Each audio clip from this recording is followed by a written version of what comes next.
Okay.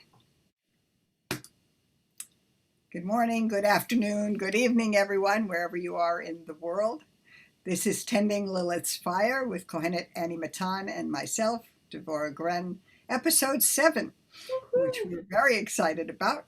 Well, both because we love the number 7 and because we've already been doing 7 episodes after doing 18 episodes of Priestessing the Priestesses. So you'll find all of that or most of that. All of it. It's all of it. All yes. of it. Wonderful. On our YouTube channel. And Annie, many thanks again for getting all those things up. And I think we had an extra rush of energy from celebrating our 1-year anniversary last week, or 2 weeks ago, actually, April 24. Anyway, today our topic is, what would our lives have been like? What would our perspective be like if we had been raised with the idea of a God who looks like me? Reflecting each and every one of us, and not just males, and not just an image of God as an older white male with a long white beard, which we're probably all too familiar with. And so that's our basic question. And I just wanted to say that what was coming to me this morning is, if there's a God who looks like us and we can imagine that, then doesn't she inhabit us in a different way, and can we embody her in a different way, and a much more fulfilling and multiple prismed way, if there's such a term. Anyway, over to you, Annie. Yeah, I mean, it's interesting that you're framing it once we hit record a little bit differently than you did before, which was like, what if we were raised with a sacred feminine? Mm-hmm. And I like that you're bringing it into like a wider gendered context. But also for me specifically, I just had this conversation with my daughter, who's 5, and she said to me the other day, I like to call God, not goddess. And I said, that's fine. And she was raised where goddess is the normal term in our household, and Shekhinah are the, like, when I bless in the feminine, I use in Hebrew, I use Shekhinah. And so I said, God doesn't really have a gender. Like, God's not a he or a she. But when I was explaining to her, I was like, when I was growing up, all of the words about God were like, were he, him pronouns. Or Lord. Yes. Or Lord. And that's what I was saying. I was like, Lord, Father, Master, King. Right. And so when I learned that I could talk about goddess and imagine God as a mama and in the feminine, it changed and I think I said this to her, like, just straight up. I was like, it really changed my relationship with God, and it feels good to me to get to call the divine goddess, because I had so long where that wasn't available. It just wasn't even a thing. Yeah. And if we really want to embody divinity and source, isn't that a way that makes it, or a perspective that makes it easier and more possible? Yeah. A perspective that makes it easier and more possible, 100%.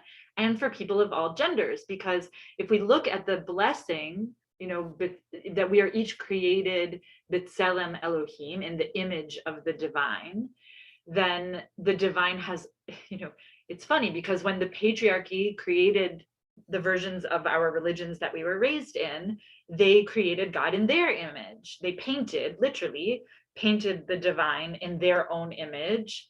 And we see that especially when we look at religions that span the world, and like Jesus figures are mostly white. And you're like, wait, what? That doesn't even make sense historically. And we see that also with goddess images, right? That white supremacy has seeped in to our religious iconography for millennia. So there's such freedom in owning the divine. If I'm created in the image of the divine, then the divine also looks like me. And if the divine looks like me, then I'm free to look like myself. Right. And I think this also speaks to, let me just turn off this phone, sorry. I think it also speaks to why the art is so powerful. by artists like Tony Truesdale and Mandisa Wood and Luisah Teish and so many others that you all know. I can't even begin to name Shiloh McCloud, of course. And, the art, it just stops people in their tracks, whether they have any knowledge of this, whether they agree with it or not. I've seen the reaction, and I start with my own. My first responses to seeing this kind of art. Sue Hoya Sellers, blessed memory as well. So I just want to point out for those who may not know, Shekhinah, it means she who dwells within. And that is also the title of a book by Rabbi Lynn Gottlieb, which came out around 93. And I remember that cover stopping me cold. Just I felt it right away through my body. Yeah, and the Kohenet, the first cover of the Kohenet Sidur, which was designed by Kohenet Yosefa Rafaela Strauss of blessed memory, and I remember I was working at a big Jewish organization at the time, and I came when I was studying to become a Kohenet, and I came back, and the president was like, "What is this Kohenet thing?" And I showed him my Kohenet Sidur. He's like, "Oh, it's idol worship." Oh, yes. Which, we were accused of a lot back then, but it was an image of, basically a naked woman and a snake. And I wish I had it at hand, but I don't. Sounds like Lilith. Yeah. Yeah. Well, not exactly, but could be. Just there's a play there on the divine feminine, right? Yeah. And a labyrinthine sort of shape around her. And I'm telling you from memory because I don't have one in front of me, which is sort of funny. But I remember just the excitement when I was in Kohenet of being surrounded by these images. Oh yeah. And that was a really important beginning. Yeah. And then when in 2014, gosh, when did that start? I had a conversation with a friend who was taking a pottery class, and she told me she was making sculptures.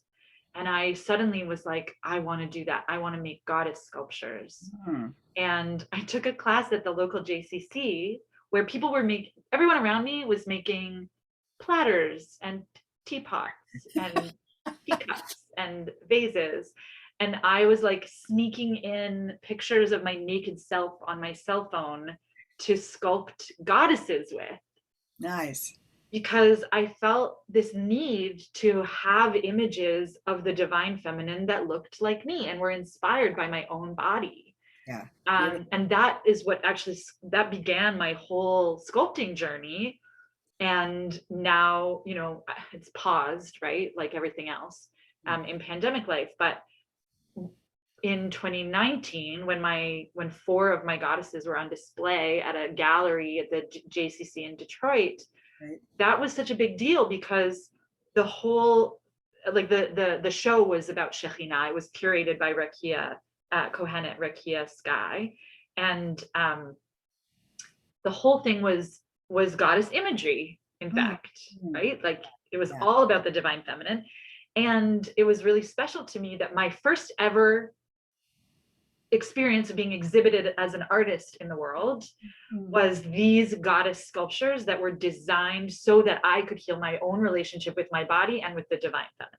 Beautiful. And what greater, more important purpose is there in the nurturing and other compassionate values of the sacred feminine than loving our bodies?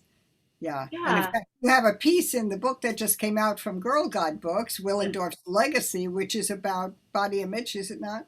Yeah, absolutely. And that's from my boudoir shoot. I have a photo from my most recent, I've done 2 boudoir shoots over the years. And the first was about really reclaiming my sexuality, the first shoot. And this one was about creating art, just recognizing the beauty of my body inherently without trying to sexualize it. And it was a really beautiful experience. And a client of mine in spiritual guidance asked me, she's like, how did you do it? How did you get comfortable enough with your body to share these naked pictures of yourself on Instagram? And so I just downloaded to her, and I don't mean channeled, I mean offered to her all of the various things that I've done to get to that point.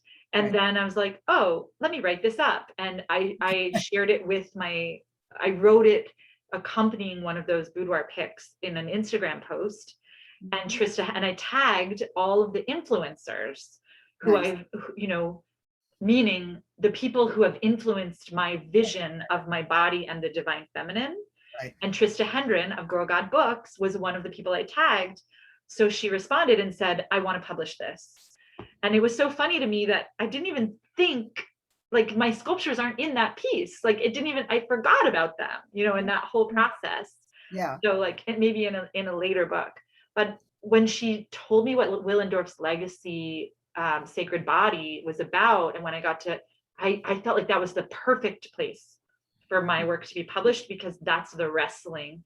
So not only having a sacred feminine that I could connect to, but also being allowed to look the way I look, and having that be an image of the divine. Absolutely. That has been such a driving force in my art and in my work. So I was really, really happy that this was this book was the thing. That's wonderful. And it's, it's so interesting, if you study history and you go back 30,000 years to Venus of Loselle and these very voluptuous, full-bodied figures with big hips and big breasts, which represented not pornography, as some interpreters seem to think, but rather life-giving force. Yes. And that kind of fertility and abundance, without which none of us would be here. It brings a whole other dimension. We don't have to go. And beauty. Yeah, and we don't even have to go back that far. Like, look at the Renaissance painters. I think it's Renaissance, right? Like Renoir and Corot and others. Yeah, exactly. Who were painting voluptuous bodies as a symbol of health and vitality, right? And beauty and desirability. Speaking of which, I have to bring in Lilith because, I can, there we are. Yeah. And because there we have an image of divine as female and as also representing royal authority and having those symbols on her body. And we'll be talking more about that I'll just put in a quick plug here in my Lilith circles, which actually Trista has started with Monette Chilson, her partner, in Girl God, this global campaign of holding Lilith circles. So we have the smaller program right now of Lilith Fire Circle, but on July 3rd with Luisah Teish and Vivian Monroe, we will be starting a circle in this country. Right now, they're happening all over in the U.S., in Norway, and elsewhere. And that will be a place that we will also be exploring all of this because we're going to work with the book, which you already know, Original Resistance, Reclaiming Lilith, Reclaiming Ourselves, which you can't quite see, but. Bring it closer. Can you bring it closer? Yeah, there you go. Original Resistance. And in that, there are definitely stories, short stories, and also art, but stories which relate to women's sexuality and the beauty of us as we are. Yeah. I'm so glad you brought that image of Lilith, especially because, here I am talking about the curvy, claiming my curves. And it was funny because, again, in a conversation with my daughter where I was telling her I was doing a curve appreciation dance in the morning, because it's been because my transformation, like, I used to be so skinny and I was called a beanpole or whatever, like and made fun of because I didn't have breasts. Like, I remember that when I was a kid, and I'd kind of forgotten, in my, like, now I feel like I get body shamed because I'm not skinny enough. Wow. And so when I was doing this curve appreciation dance, it occurred to me, like, she's sort of looking at me and I was like, you can join me. And she's like, no. And I said, is it because you don't feel like you have curves? Like, it just sort of occurred to me. And she's like, yeah. And I was like, let's call it a body appreciation dance and celebrate our bodies no matter what they look like. Yeah. And it occurred to me, one of my favorite spiritual experiences was my first Jewish ritual immersion, like Jewish sacred bathing mikvah before, I think it was for Shabbat of Rosh Hashanah, the Sabbath of the Jewish New Year, at Isabella Friedman. And the way that this is done at these Jewish retreats, at some Jewish retreats, at least Elat Chaim / Isabella Friedman is in groups. So all of the women are invited to the dock at the same time, and there's a tarp up so that people walking by can't see us. And we would strip and sit on the dock and say our intentions, and then you like running ululate, leap into the lake, and say the blessings for immersion. But I loved the moment on the dock when we had stripped and we were sitting, because, and I remember thinking it the very first time, I feel like I'm beholding myriad images of the goddess right now. Like to see all of our women's bodies of different shapes and ages, and all of the markings on us. I was like, this is just goddess in all her forms, and it moved me so much. And I feel like if we were raised, like I was 28 by the time I had that experience. Right. And imagine if I'd had a first experience like that when I was my daughter's age, which she did. She got to go to a Kohenet mikveh when she was 3. Nice. Yeah, absolutely.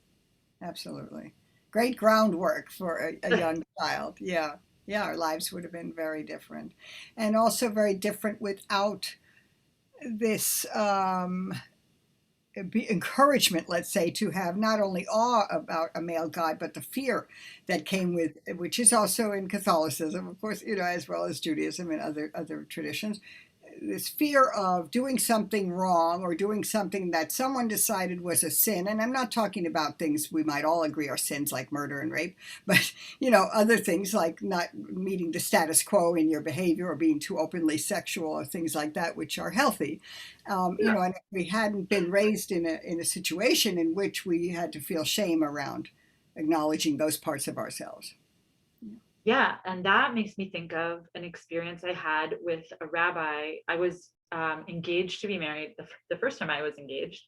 I was 23, and I was taking a Jewish information class with my partner at the time who was not Jewish. And there was like a class party, a dinner, a potluck, whatever. Anyway, there was a rabbi there, and I'm obsessed with liturgy. I love it. I grew up in the Reform movement in Canada where we use gates of prayer. Right. And I said to him, I really love liturgy, but it's so hard for me, all of this fear-mongering God language, this wrathful, right. Like don't step out of line, right? What did you say? Revenge seeking. Yes, vengeful, wrathful, exactly. Male, like Lord, King, Master. Like it's really hard for me to connect. Yeah. Do you have any advice for me? And he said, well, it's not written for you. Yeah. You're a woman. This is a Reform rabbi. Wow. That it's not written for you. It's written for men who are obligated in prayer. And so that strong, dominant God is necessary to get them to show up for their obligation in prayer 3 times a day. Wow. It was like leading with the stick, right? Rather than the carrot. So even then, and this was in a progressive Jewish movement. First of all, like I was dismissed as having any place, right? As a woman, which set me back a ways, I gotta say. Until I got to Kohenet, I was like, I can't. But also the idea that the masculine God had to be a fear-inducing, yes. Fear-inducing, vengeful, mean, right? And the models of that we have in our text, even of like what happens to people, not only women, but like the people are not treated with compassion. They're not taught with compassionate lessons.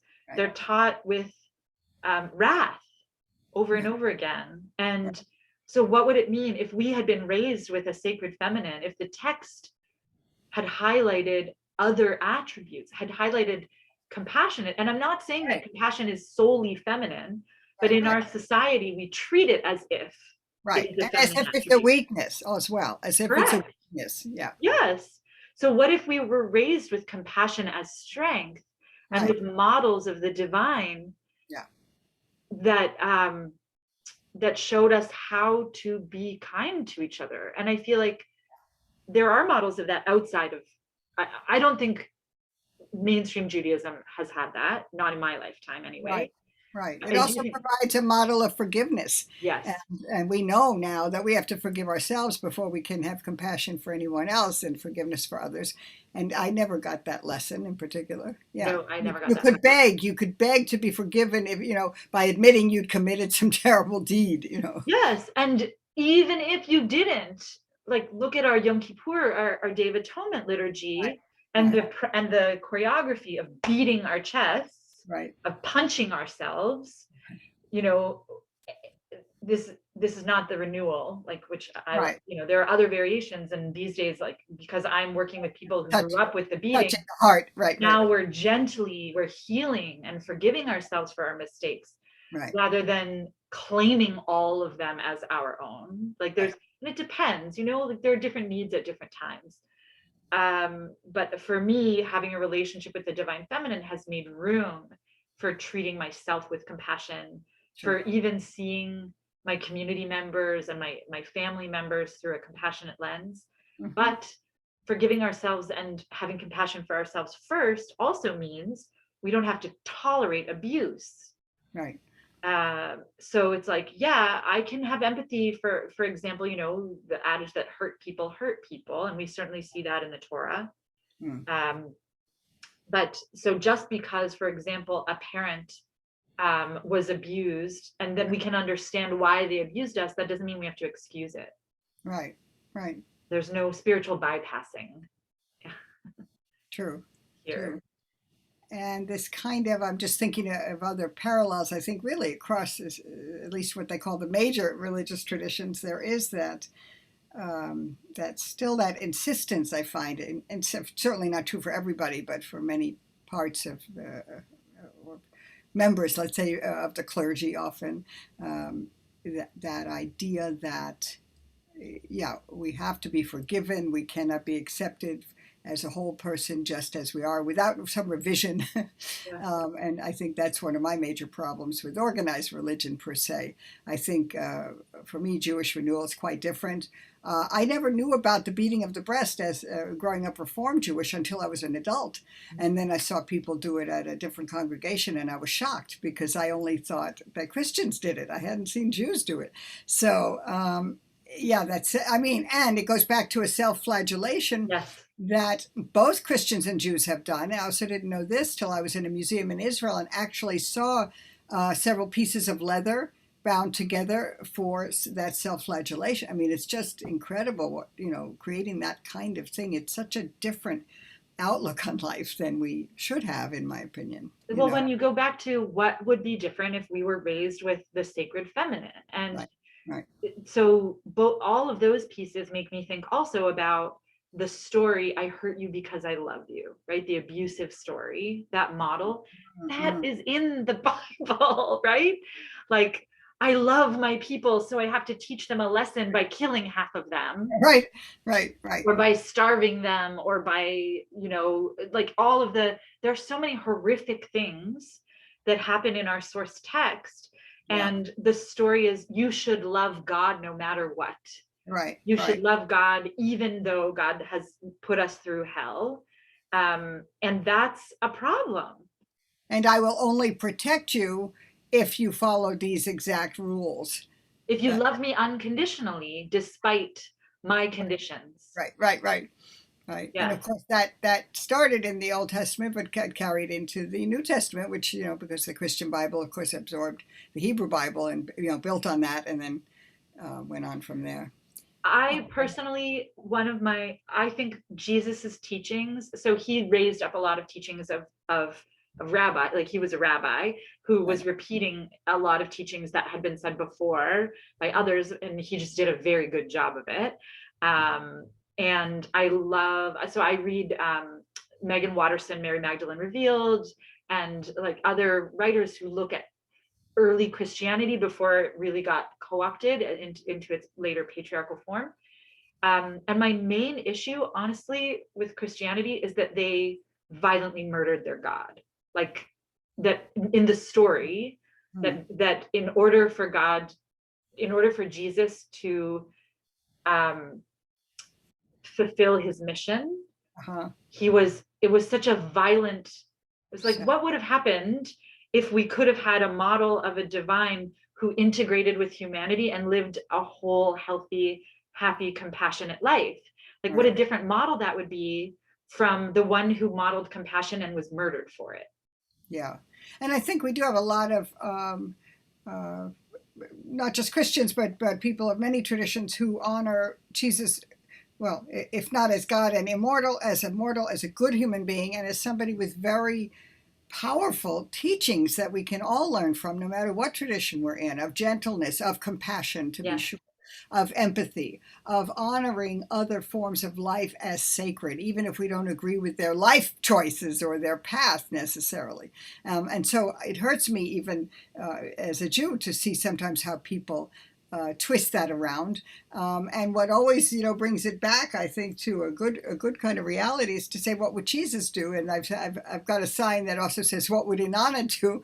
In certain cases, because the things that he advocated for are things that the far right or often right wing Christians are against. They're saying they're against, but they were the teachings of Jesus. Yes. So anyway, I think we're getting a little bit off topic. Well, I mean, I bring it up because it's a model. It's I think an impact, like the acceptance of. We're talking about, like, what's the difference if we were raised with a sacred or a divine figure in the image, not just that looks like us, but that nowadays we classify as feminine.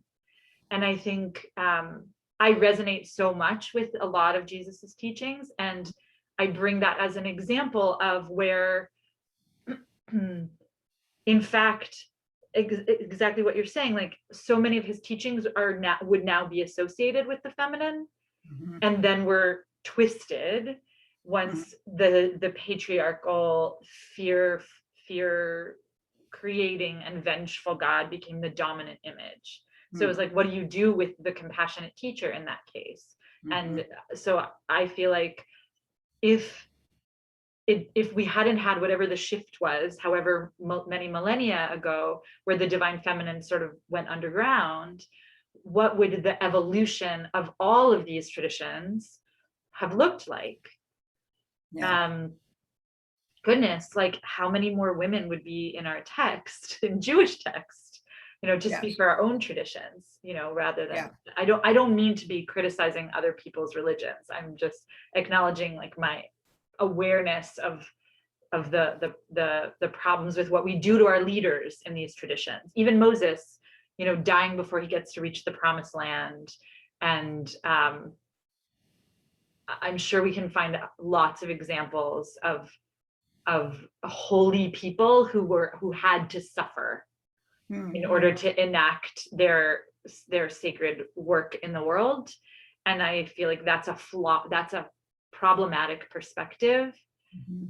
And I don't think that's a divine feminine perspective. The need for suffering, to me, feels out of sync with the flow of creation. Yeah. Yeah, I would agree. And yes, I think I just want to name a couple of people that you were referring to, I believe, and that would be Lot's wife and Noah's wife, although we do possibly have a name for her of Naamah, but women like that who were never named except as someone else's wife. Oh, there are many in both.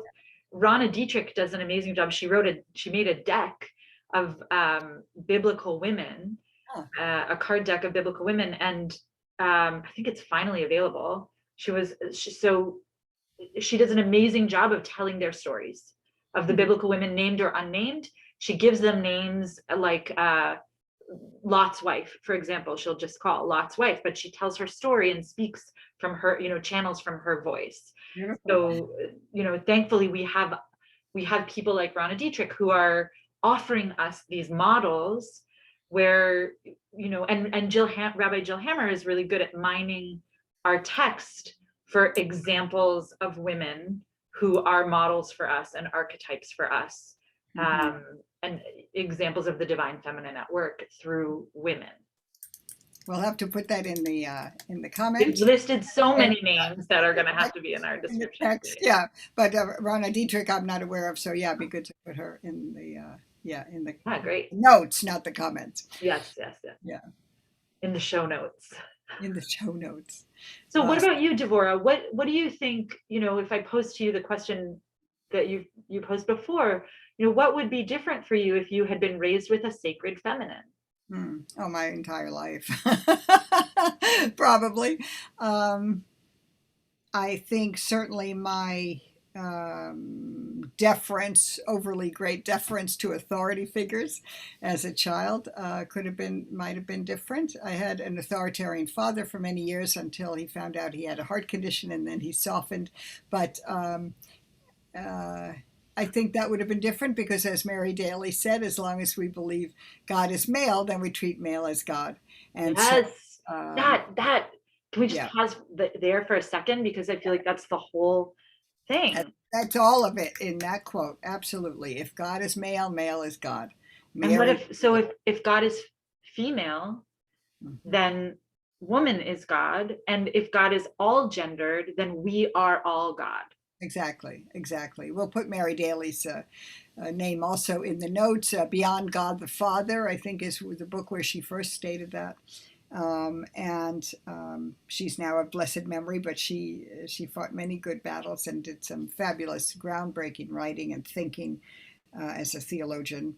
And so I think my regard for authority, in my case, not so much spiritual leaders, but people I dealt with, on a daily basis, would have been different. And then by that I include my father and my late husband. So I think it would just made a big difference also in my own self-image. I mean, and I see that with women all the time. I think that's the biggest difference. And when Patricia Lynn Reilly, as I mentioned, I think before we started recording, in the book A God Who Looks Like Me, points this up, as did some of the writers, the earlier feminist writers, talking about. They talk about this. What's the difference in viewing ourselves as divine? And Patricia Lynn Reilly, I would also name, because she like rewrote creation in the feminine, and like she's done some amazing writing from the perspective of a divine feminine, or just like flipping the script. And in Hebrew, like for Torah stuff, Yael Kanarek is doing amazing work, just changing the genders, just flipping the genders of everyone in the Hebrew and then in the English. So where it might say, and Abraham said to Sarah, it's Avrahama said to Sar. And it's just so interesting how the power shifts in the story. And also like the names of God are in the feminine. So like what happens to our conditioned sense of where power and gender meet when we flip that script, and when women's voices are the predominant voices instead of men's voices being the predominant voices. 5 Books of Miriam, I also want to point out, but I can't remember the author or the editor right now. We'll put that, but we'll put her name in the notes. So I think it's really important for that reason too, whether you consider yourself feminist or not, to read some of this literature that does turn the status quo on its head, just to get a sense of how that feels in your body and how much we resist.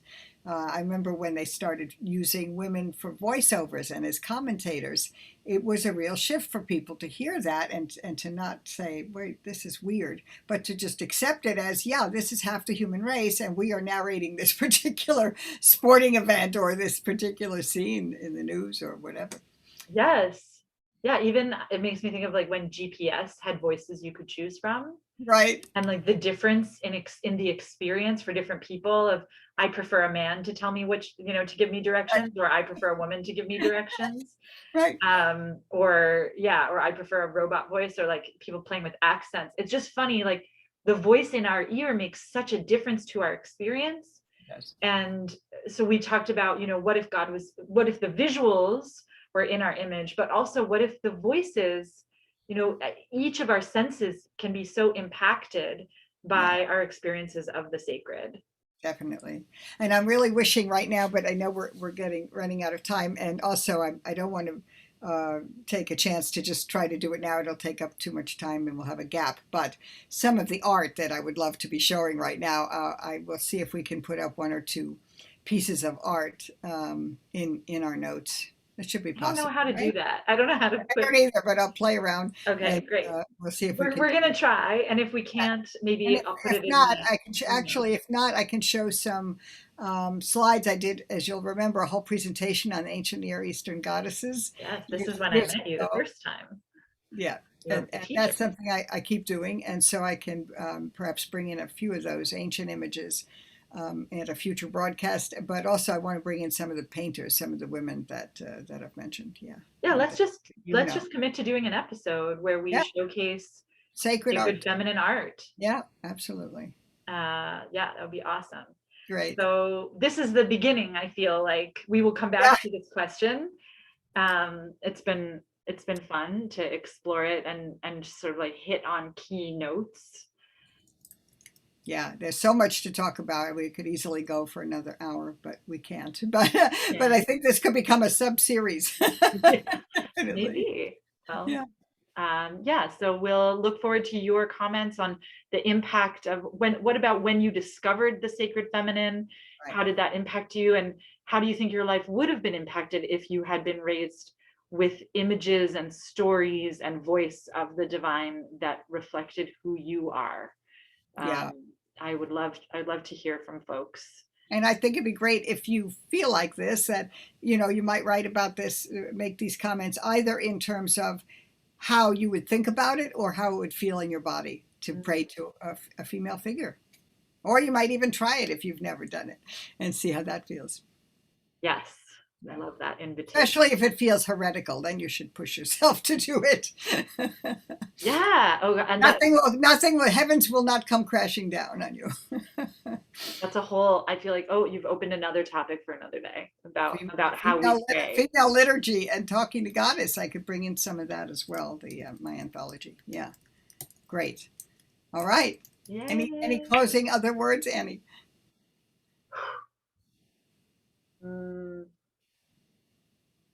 Like I wish I could quote something from the divine feminine, but I guess like here's what I want to close with is I believe that we are all goddess in the world, like that humans are the manifestation of the divine on earth.